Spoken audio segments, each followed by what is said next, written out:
Welcome back.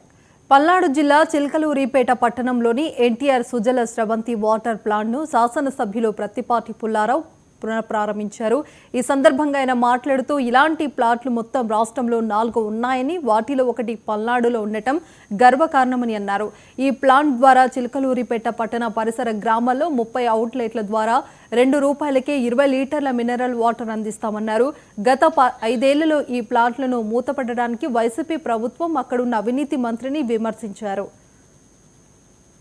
రాజధానిలో ఉంటుంది అటువంటి ప్రతిష్టాత్మకమైనటువంటి ఎన్టీఆర్ సుజల స్రవంతి కాబట్టి ఈరోజు తిరిగి ప్రారంభిస్తున్నాం. వారం రోజుల్లో అన్ని అవుట్లెట్ల ద్వారా ₹5కి ₹2కి ఈరోజు పెరిగిన ఛార్జీలు కావచ్చు, కాస్ట్ కావచ్చు, అక్కడ ఉండేటువంటి ఎంప్లాయర్స్కి no profit no loss, only salaries తీసుకొని మాత్రమే వీటిని రన్ చేయడం జరుగుతూ ఉంది.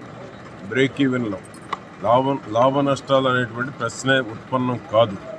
₹5కి 20 లీటర్ల క్యాను అన్ని అవుట్లెట్స్ ద్వారా ఈ రోజు ముందు 5 వారం రోజుల్లో అన్ని అవుట్లెట్స్ ద్వారా సరఫరా చేయబడతా ఉంది.